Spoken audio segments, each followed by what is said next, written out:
this is perfect. So you guys just talk to me right now about what's going through your minds. You just watched that show. I don't know how long it's been for you. 2 years? Good, Billy. I was honestly like sobbing, like shaking, sobbing. I like, look at me. I have my Black Donnellys T-shirt. This is from wrapping the TV show, like the 13 episodes we did. This hoodie is from the pilot, and then this hat is from the series. This series like had a huge impact on my life. I don't think I'd be. I don't think I would have gotten like any of the jobs that I've gotten without this. So I'm like extremely grateful. I met my wife from this show. Like this show impacted my life in ways I can't express. Tucker, how are you doing? To say I'm grateful is an understatement. Tucker, how are you doing? This is a real actor kind of geek group. So we've read all these books on becoming better actors. Bobby runs a thing called the Actors Gym in LA, which is a wonderful place for actors to work out their material and work on their craft. That's definitely going to help for the emotions. Character. Welcome to ATX. This is it. So we're very into like creating characters, and this is not a conversation I've had with Bobby yet, but I'm looking forward to having it soon. Which is, how do you say goodbye to these characters? How do you say goodbye to a character? And the reason why we all responded so viscerally to watching this after 10 years, I think, is that we all put so much of our heart into it. A lot of this is Bobby's story, his family, his old neighborhood in Hell's Kitchen. Of course, Amanda being his daughter, she is a product of so much of that. And we just put a lot of ourselves and a lot of our heart into it. And it's hard to kind of say goodbye to some of those characters. So to see the reflection of this period is really beautiful and also a little bittersweet. Bobby and Amanda, I was wondering if you guys could kind of talk to me a little bit right now. They were sharing some amazing stories before we got in here. Talk to me about how the series came about. Walk me through the beginning. Hey, hi everybody. First thing Billy said to me when it was over is, boy, this thing holds up. It does hold up, doesn't it? You guys? It feels like it was made today. The beginning of the series was Paul Haggis, my good friend and longtime partner, erstwhile partner, called me up one day and he said, I want to do your life story. He said, you can do it with me if you want. If not, I'll do it by myself. I said, it sounds like a deal. And that was the genesis of this. It is based on, to a great extent, my family. I had 5 brothers and 1 sister. In the original draft of the pilot, the sister was in it. And then we found out doing the rewrites that there was no room for a sister character, so we were going to bring her back later. And my sister still hates me for taking her out. And that was the genesis of it. And Paul and I wrote the pilot. We sent it out and people responded to it immediately. It went into production with this was 1997? 1997, Paul and I had not written the original version. Have you heard the story? Oh, you guys never heard this story? Yeah. It wasn't set present day when you No, sold it wasn't right? set present day. It was a period piece. Paul and I had not done any movie work together, for which we later won a lot of awards and things.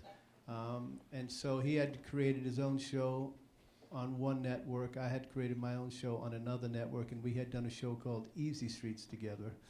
If you haven't seen that, please do. And it was bought immediately. It was sold. Paul stayed in Los Angeles. I went to New York as executive producer, co-creator, to start the show. Amanda was my assistant at that point. And we hired a casting director by the name of Lou DeJamo. If you don't know Lou, look him up. Great casting director, one of the all-time great casting directors. Also a producer of Donnie Brasco and other movies. And 2 weeks into production, pre-production, the lead actor dropped out. Take it, Amanda. I always like to tell this story because There you are. I had gone to college for theater and no. Where is it? We'll put it right up. Oh, hello. Oh, hi. I had been studying theater and film in college, and I just graduated, and I get this call, do you want to come and be my assistant? And I say, yeah, I want to do that. The call was from me, just so you know. Right. Right? And I'm like, of course I want to do that. And he's like, great, because I think we just sold a show. And I was like, well, this is the perfect opportunity for me to have my first job. Okay. So we get to go. We're going to shoot in New York. We get on the plane and we get to New York City where I grew up and he grew up, and now we were living in LA. I get to go home, but like in the Regal Royal Hotel on 57th Street, which is not what our life was like when we grew up there. And the crew, they had flown crew in, and I'm on the elevator with the crew, and I'm meeting everybody. And we get to the casting office, we get to Lou's office, and we're ready to start casting all the other roles. And that's when we get the call on day one in New York City about the fact that the lead actor had a family crisis and couldn't do the show. And CBS said, oh, okay, well, without your lead actor, we're done. We're going to pull the plug. Can you say who that was? I want to know. That's- If you that's- can't. Can you say who it was? What was your question? Who was the Can actor? you say who the actor was? No, I can't say who the actor was. I can tell you that I had worked with him before, and so had Paul. How's that? Yeah, and he's a great guy, and he had a family thing pop up, and he couldn't do it. And CBS said, well, we're not doing it without the star. And so we said, how about if we find a different star? So like for 12 hours, we were calling every actor in Hollywood to try to get someone that CBS would approve to make the pilot go, and lo and behold, within 24 hours, I'm back on a plane, back in LA, with no job.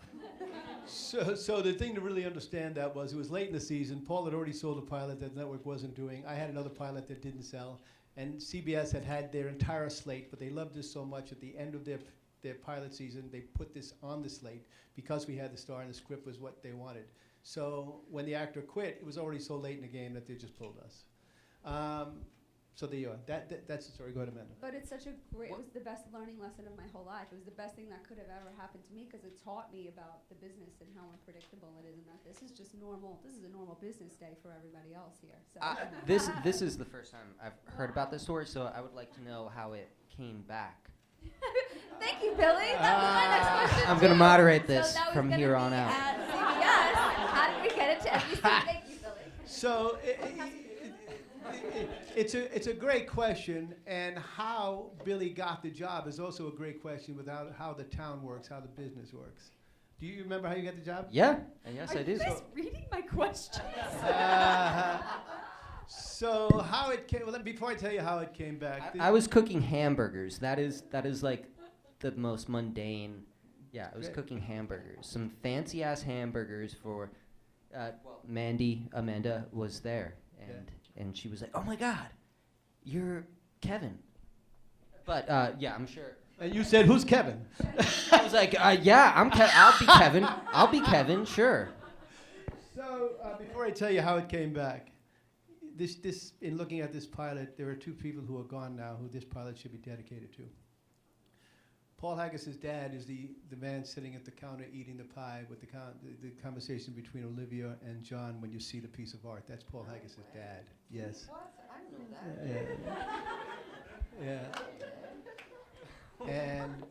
And the guy in the bar who gets punched by Tommy. You remember that scene? The guy gets punched, the big guy. That's my brother Jude. That's one of the real life characters. You want to scream in my other ear? Yeah, and not Tommy. Jimmy punches him. Tommy Gary. Jimmy punches him. And when I put Jude in the movie, Tom Gary's about 5'7", not a big guy. My brother Jude said to me, pardon my language, "Who the fuck is going to believe this? That he knocks me out."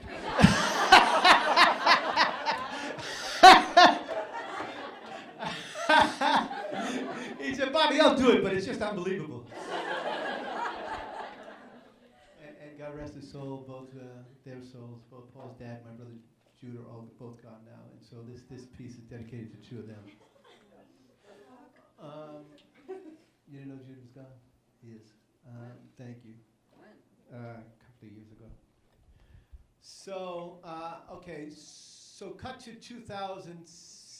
6, so 5, 6. We had Paul and I had both won some Academy Awards for. No, okay. It's like being with my wife. I don't need my wife here. I've got Amanda. Go ahead. You had made Crash. Crash was made, but Crash had not won the Academy Award yet. And what happened was She's correct. Kevin Riley, who had been an executive at FX, had read the original Black Donnellys script. Now, this was 7 years later. That whole time, the Black Donnellys was still owned by CBS and sitting on the shelf with just sitting there dead. CBS had said no, and they kept it. It sat on their shelves, unable to be. It was just sitting there.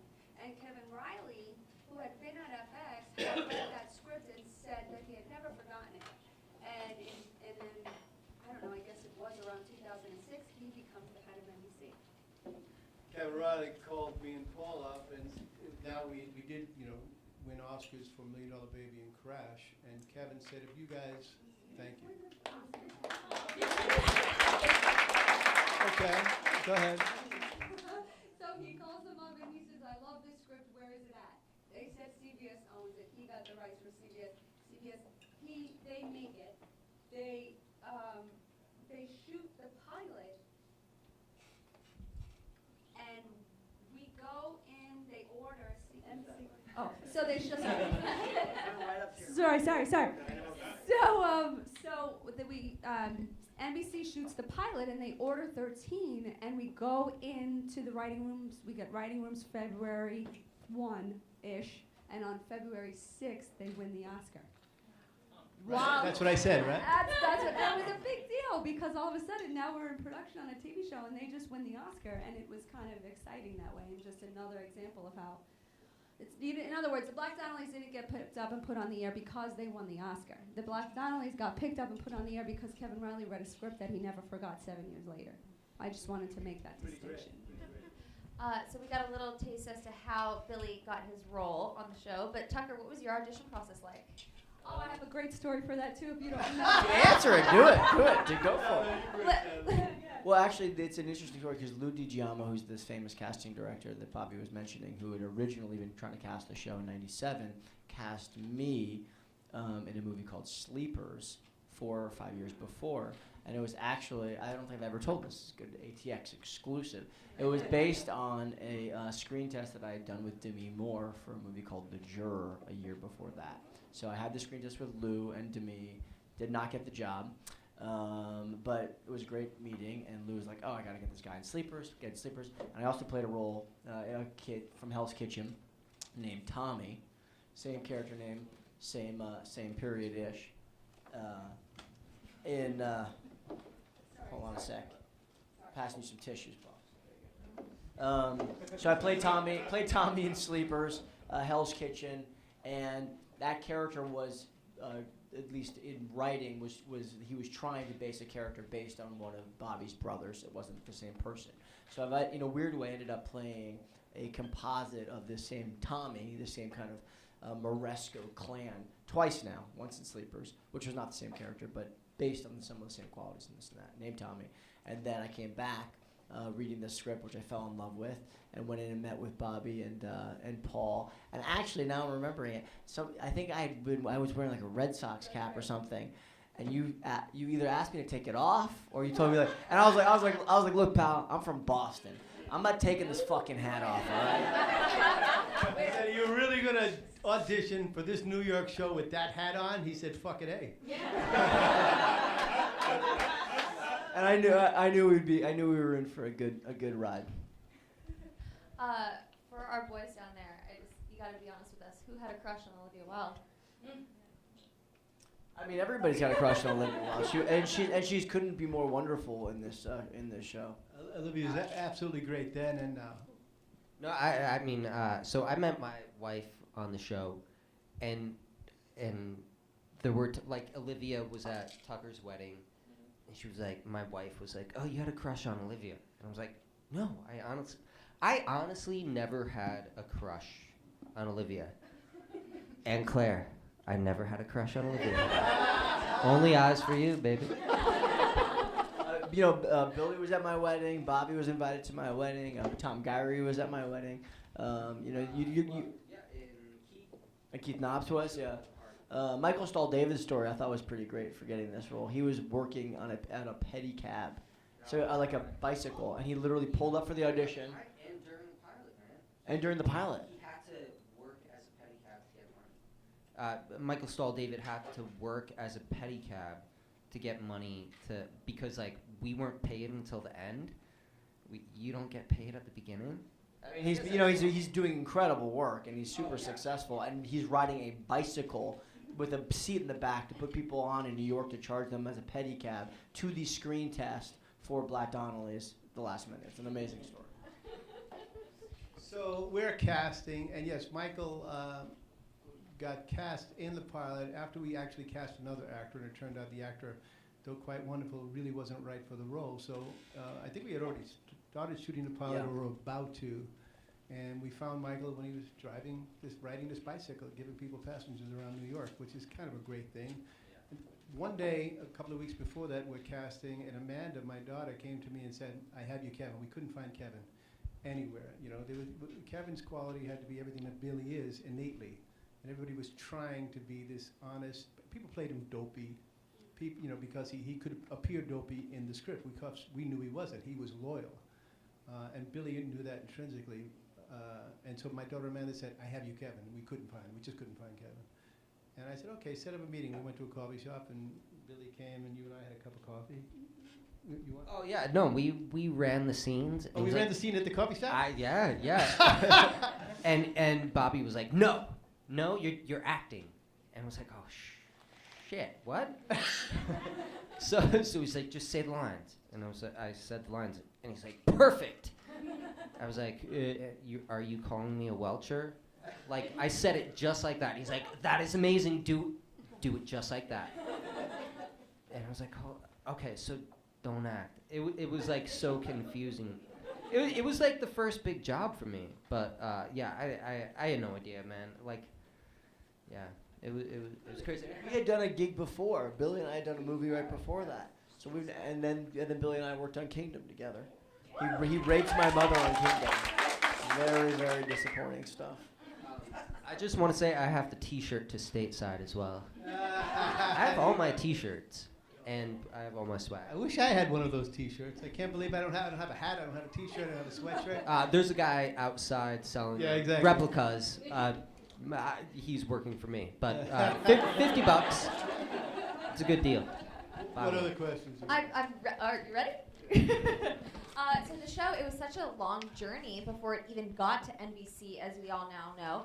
And so it aired in 2007, premiered in February, and NBC ran just the first 9 episodes on the network. And then at that time, they put the remaining episodes just online, which in 2007 was kind of ahead of its time, but also for that network was kind of like the kiss of death.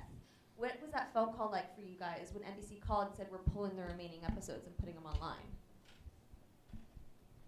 But I mean, I remember the call Bobby gave me, and it was such a bummer. He and Paul were on the call, and it was like, was it in the winter, like around the Super Bowl sort of time? Yeah, it was like March. Right, is that right? About March? And I remember I was up in Northern California with my girlfriend at the time, and I got the call, and it was just so disappointing. I mean, that's this business. It's just it really gives you a tumble like in a laundry machine. Yeah, but I want to say like, I mean, we started off at like 8.8 million or something like that, and then it like went down to 6 million, which if it aired right now, that would be like a blockbuster fucking hit. Like, things have changed so grandly since this show aired. Like, I mean, that's all I'm saying. Yeah. If it aired right now, and if it got those numbers, it would be like, oh my God, Christ has come again. Something else that was interesting about that time was On Demand had just come into play, and but the ratings weren't accounting for that. So many people would contact us and say, "Oh, I watched it." They would record it and then they would watch it later, and nobody was watching it live, and that had just started to take hold. But the accounting for the ratings hadn't caught up to that technology yet, and I feel like that was another reason why it just sort of missed its mark by this much. Did did you ever feel like the network didn't put enough weight behind the marketing of the show, or do you feel like it had that full faith as you were going into the first season? No. No. Leslie Moonves, who was the head of the network at the time, with NBC it was Kevin, right? Forgive me. Leslie was another show that was canceled. No, with Kevin it was different. Kevin genuinely loved this show. And I think it broke his heart as much as it broke our heart to have to cancel it. But even heads of networks have people to answer to. And if you're not getting the numbers and the advertisers are unhappy, he's stuck like you're stuck. I don't blame Kevin at all. But didn't they change the premiere date like within a week? It was changed a couple of times, and that hurts. It was yeah. Okay, all I remember was that like it was supposed to be 1 week within like 3 days, and then it was changed to the next week or something. When was the Columbine massacre? Oh, are you serious? It was right around there? Yeah. That's exactly It was a very violent show, as you guys saw, and we had been scheduled for a certain date. Columbine had happened. God rest those souls and those families. God bless them. And because of that, we had to move the show, and people sort of lost track of it from the beginning. In terms of how it feels, here's what you have to understand. I mean, Yeah, that was 2001. That was 97, 98, I think. So it must. so I'm talking about now. I'm talking about another show that was canceled, not even the one I was talking about before. So that's how good. something like that, though. Yeah, I apologize for that. Yeah, that was a show called Falcone. You're absolutely right. They did that with Falcone. I'm sorry about that, but go ahead. I just don't remember. We're gonna get a big calendar. Yeah, we're gonna Bobby's work. we're gonna put down the massacres, all the massacres that but- happened, and how Exactly, they but- affected but our show. You need to understand my confusion. Make ourselves on feel this. better. My confusion on this is because you love each and every one of these shows so much like your own family. You spend 17, 18 hours a day, and each one that is canceled, it's like a loss in the family. It's like you don't know, you just spent every minute of every day for a year or a year and a half, and what is it? And each one is a knife in the heart. You don't look to anybody to blame, you just know that it's gone. And it's truly heartbreaking, truly. I mean, you saw Billy, John, Mandy, all of us were crying up there. It's truly, you give your heart and soul to something, and then it's gone, it's hard. But the other thing is about this this idea that we're making we have a pact with the audience, because you guys give your time to watch. This is the way I do with shows that I care about. And what's so frustrating is when we've entered into this promise together, which the network or the studio is a part of as well, and then they don't kind of finish those stories respectfully. That frustrates me.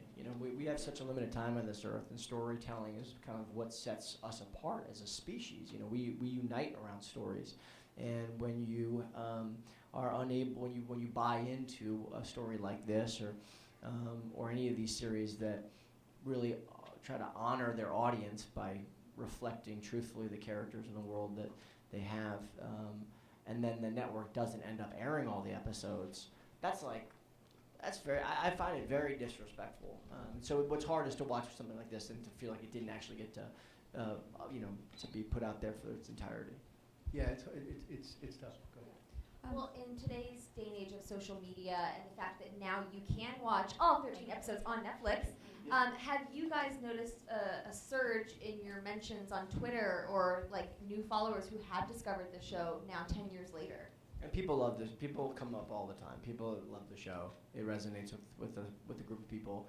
I mean, as I said, walking in here was such a thrill to see you guys being here, to come out to support the show like this, just to see it again on the big screen. It's a real privilege to have been a part of it, and we all took so much away from it in terms of our friendships and the professional accolades that came out of it, and to get to interact with you guys is one of the great benefits of the show. We're going to start to open it up for fan questions. So if you have a question, just raise your hand. Hi, right there. Well, before, we're assuming everybody's seen it. We're not worrying about spoilers. No, I don't think we can worry about spoilers. You're Yeah. cool. Enough time has been. It's been spoiled already. We were canceled. with Mom bleeding out in the back of the van and Joey's last line of the Donnellys brothers not getting a block outside their neighborhood, where was it going? What did we miss? Did they get together? Good question. I want to know. What was the season 2 plan? It's And by the way, shout out Shout out to K-Mall Group Freaking awesome. What? Kate Mulgrew. Kate Mulgrew, what an actress, huh?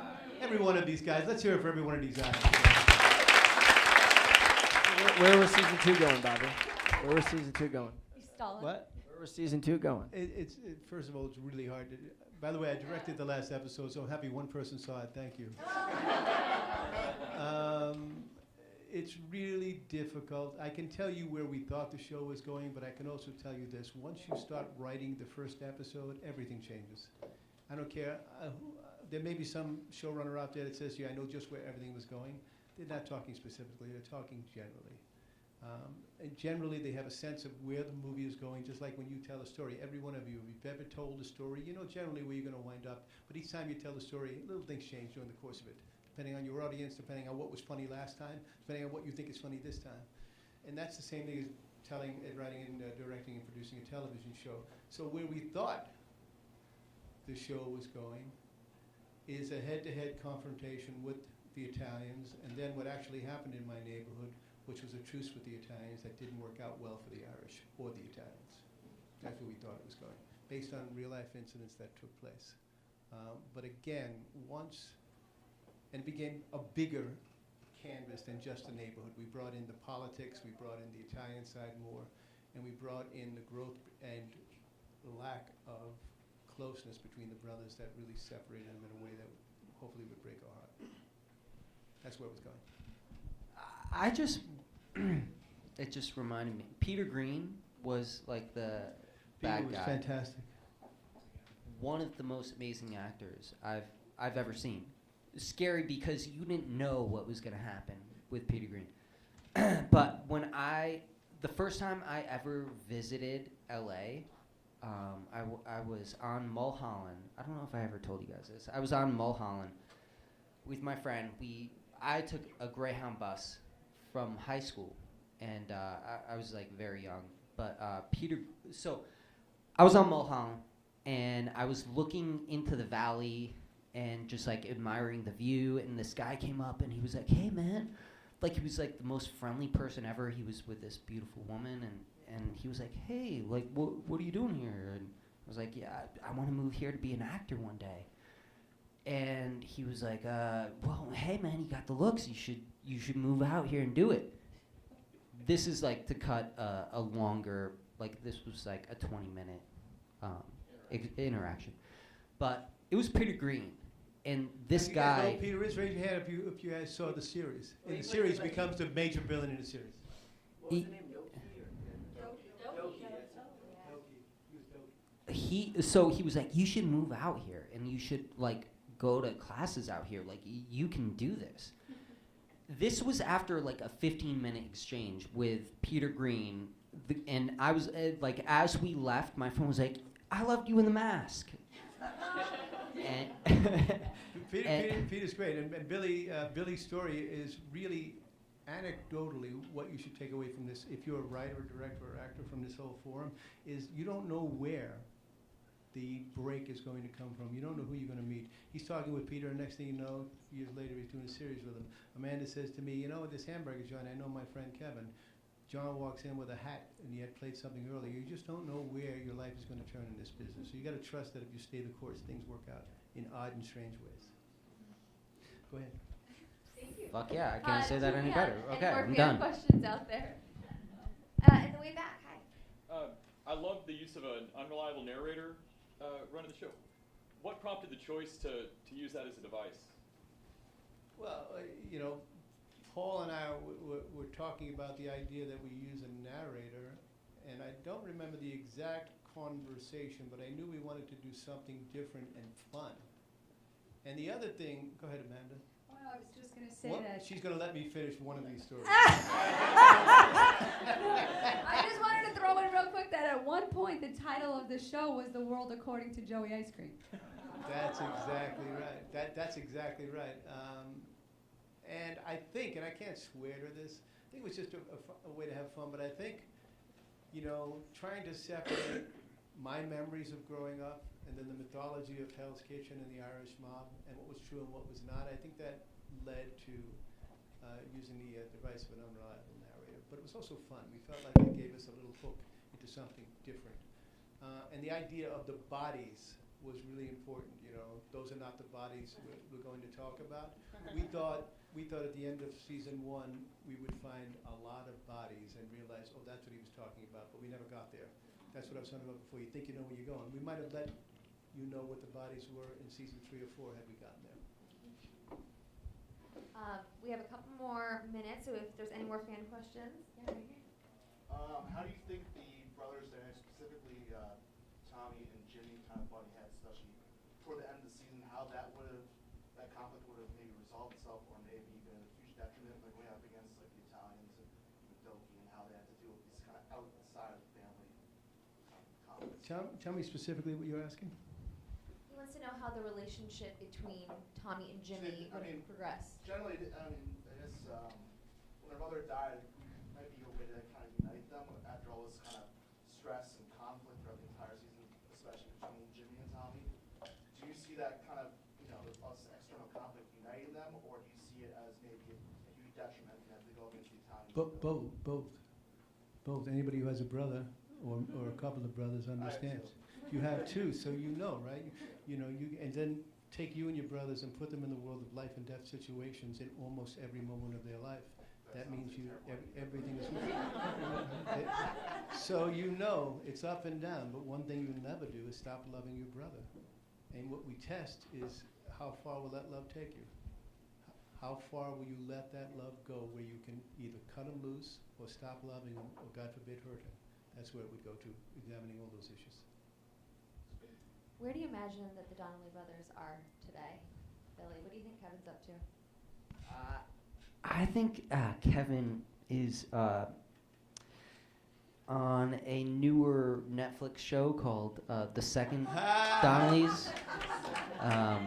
And I think that he is in charge of like a multi-million-dollar gambling casino. And he is very happy, doing well, and Netflix loves him. And I just want to say, bring it back, Netflix. Bring it back, Netflix. If we could just repeat that a few times, can we just do that? Just for fun. Because bring it back, Netflix. Bring it back, Netflix. Thank you, guys. Put that on the internet. Tucker, where do you think he is today? I think he would have extricated himself from the criminal world and get his stuff together and have a nice wife and a nice kid and be a significantly less interesting show. But I think Tommy would get it together. It remains one of my favorite characters. Getting to shoot in New York City is an amazing experience. The crews there are so good. The actors that you get to come in and day play are so talented. I actually just worked with Kirk Acevedo, who played Nicky. He's on the whole last season, our final season of Kingdom, and he's amazing. So please, we're doing one episode on every Wednesday for the next 8 weeks. And it was great. I mean, that just came strictly out of the relationship. I remember just being like, I really love this actor. And so, as we were talking on Kingdom, I was like, I gotta find the role because he was a big fighter and enjoys that world. But it's just so fun to look back at something like this and to look at the relationships that have maintained over the course now of almost 11 years at this point. Do you think Tommy and Jenny ended up together? I sure hope so. Yeah, gotta have some hope out there. Well, obviously we've already started chanting "Bring it back to Netflix." Is that something that you guys would be interested in doing? Like, would you be interested in having the whole cast back together and doing like a mini TV reboot? Absolutely. In a heartbeat. You asked about Tommy and Jenny. I will tell you this. The line in the pilot where Jenny says, "You are not your brothers." My wife said that to me. And we're married now 43 years. So yeah, Tommy and Jenny stayed together. But Bobby's house, Amanda probably growing up, Bobby's house was infamous for if you got in trouble in New York, and you were on the lam and you need to cool down, you literally fly the 2,500 miles or jump on a Greyhound, and you'd end up at the Moresco house in Sherman Oaks, California, in the 60s and 70s and 80s. This is true, and there's 2 reasons for that. There were no real airplane travel that was normal like it is today, so California is the other side of the world, and so the gangsters who were after you weren't worth chasing you down. It was too much money, and the cops didn't bother either. You were in California. You weren't going to hurt anybody in New York anymore. So it was really, if you were in trouble in New York and went to California, you were pretty safe. And you stayed in my house. And you remember that line about the brother, when Olivia says that we shot this on film, which is different than most, now we shoot on digital. And we had multiple problems with the development house where the stock would come back and we'd have to reshoot. And that scene at the elevator we had to reshoot. We also had to reshoot the funeral scene in the next episode where I give like this wake speech, which is like this highly emotional speech. They're like, yeah, the only stuff we don't have is your coverage. And we also reshot the entire last scene where Tommy walks through the door and kind of sees his brother getting run over, pulls the knife out. We shot that twice. And in point of fact, I was fully wrapped when we shot that. But it was the day after. I'd wrapped, I said goodbye to everybody, I went out and had a big meal, I drank an exorbitant amount of alcohol. I got back to the hotel room and my phone was off. I was going to go back to Boston and the light was pinging on the phone. They thought I was gone. They didn't know where I was. And I was like, I'll just roll over and listen to it. And they said, we need to reshoot it. I was like, oh my God, you've got to be kidding. It's such an emotional scene. And then we got to reshoot. All right, well, so I'm thinking, all right, tomorrow, the next day, next week. They're like, are you in New York? And I was like, yes. Are you at the hotel? Yes. We've got transpo standing by. It's 2 in the morning. Do you remember this? It was like 2 in the morning. My head was pounding. And we went back and reshot that scene. Yeah. At 2 in the fucking Yeah, we shot it. Do you guys have any other memories from being on set that stand out to you most when you look back 10 years later? I had the only room with an actual attached bathroom in it, on the stages. We all had our own rooms, and I didn't want the other cast members to like get jealous or get mad at me, so I put my couch in front of the door. I was like, yeah, that thing is locked. I don't know what's in there, but I tricked out the bathroom. Like I had some really nice magazines, I was like nice and cleaned, and nobody knew that I had this thing. When my mom and dad came, like episode 9 or 10, I was like, hey, Mom, Dad, nobody knows I have this attached bathroom on the stage. Do not use it, okay? Because I don't want anyone to see. And then, of course, my mother moved the couch away while everybody was in the room, and went to the bathroom, and everyone was like, "You've had a bathroom there?" Because it was like a big hassle to walk out of the stage, around the corner to some other bathroom. That's my memory of. So we all shit in there. Thanks, Billy. Billy, do you have a memory? I remember I always remember my injuries, if nothing else. So I remember it was I don't remember what episode number, but I had to kick a chair. It was in the script. I had to kick a chair. So I kicked a chair and I busted my foot and I had to get stitches. And it was such a long, it was I kicked a chair. What about when you punched the hostage guy, the guy we had? Yeah, but he didn't need stitches, and I didn't need stitches. I mean, actually, that was the same episode. Oh my God, that was the same episode. We're not gonna say his name, but we all love the Wonder Years. So, yeah, I had to kick a chair, and I got stitches, and I remember being I felt like such a badass, because I kicked the chair in a weird way that I needed stitches, and then I had to kick it 5 more times after I knew I had to have stitches, and I was like, no, we're not gonna bring me to the hospital. We're gonna finish this scene and then I'll go to the hospital. So we did that, and I got stitches, and the next day everyone made fun of me for kicking a chair and having to get stitches, and I was like, oh shit.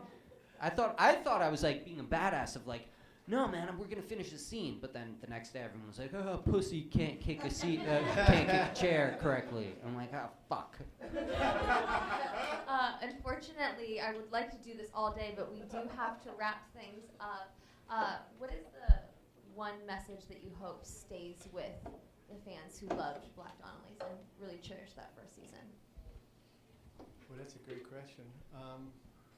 I hope you recognize the commitment to the work exemplified by Billy's story about his foot and Jonathan being ready to go at 2 in the morning despite everything that happened before that day. I mean, think about Jonathan running up that hill in the rain 20 times, 30 times. I do want to say, like, there was a scene I had to run with Tucker. Like, we had to sprint, and this guy is like the fastest human being on the face of the earth. Like, I was like, holy shit! Like, I'm gonna look so slow on camera, but it looked equal because it was shot from the back. But he's amazingly fast. I hope that those of you out there who are actors, writers, and directors, producers, I hope that you take away from it the recognition and the commitment to the work put forth by the actors, writers, and directors. The business that we're in is very often taken over by variables that have nothing to do with good acting, writing, and directing. And in that show, those variables never came into play for whatever reason. The head of the network, Kevin Riley, Paul Haggis, my partner, and all the actors were committed 1,000% to the work and just the work. And I think, looking at this now, 11 years later, that shines through, and I hope that's what you take from it. Don't get caught up in the variables. Stay in the work.